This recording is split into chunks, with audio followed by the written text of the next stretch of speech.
So we've got our Rhodes part in the intro, just gradually unfreezing channels, hoping that my computer doesn't crash. So this is an Arturia stage Rhodes called Coffee Time. It's just a basic sort of Rhodes patch, and then that's going through the supercharger again, a bit of saturation, some warm character, whatever that means, but it sounded good.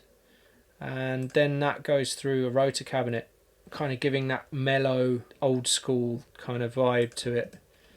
And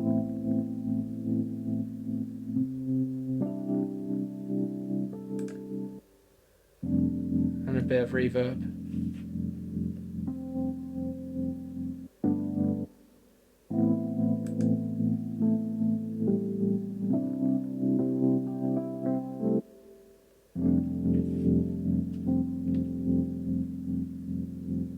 So the tremolo on there is obviously here. There's a vibrato, and you can change the speed and intensity of that.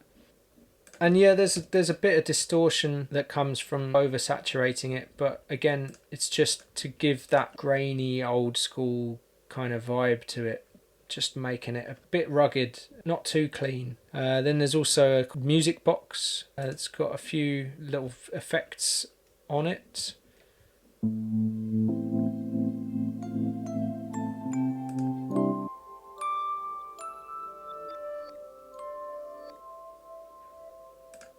So there's a bit of a distortion.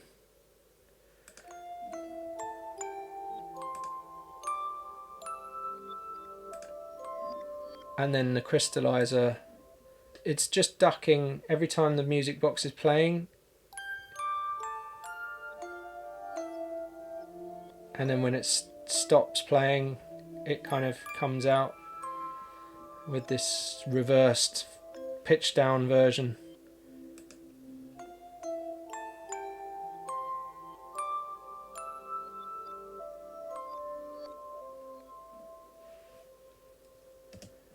Really simple. So a couple of things to get that natural feel to the strings. It's important to use a modulation wheel, for instance, with this cello.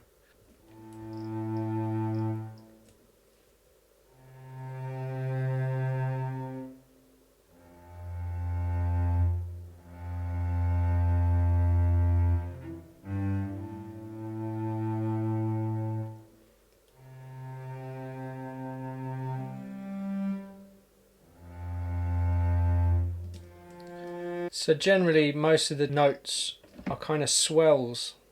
You play the note, you swell up into it, and that's kind of how most string players would play, leaning into each note.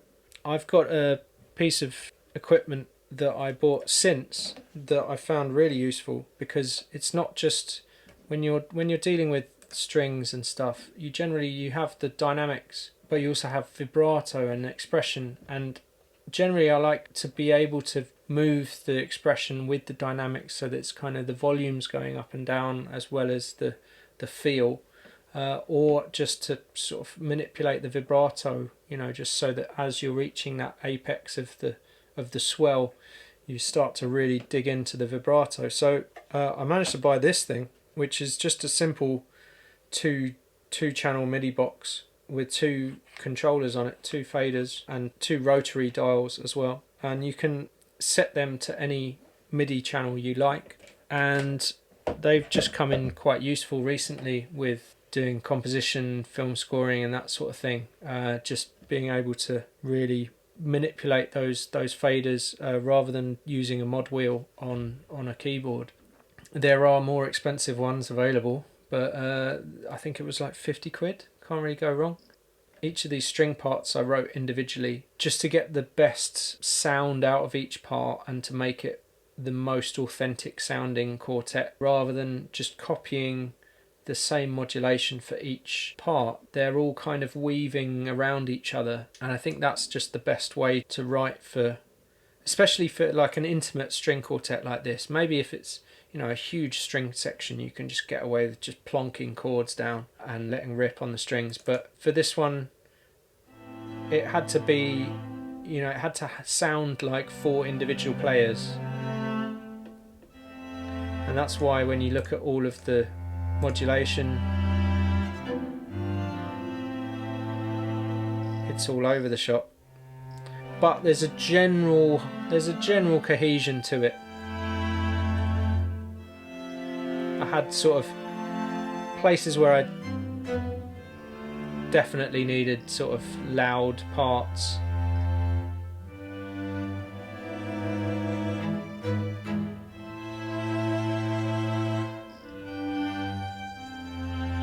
So you can see here, these are the key switches where I've kind of gone from staccato to long. So yeah, that's the chord sequence, the 32 bar chord sequence that I wrote for it.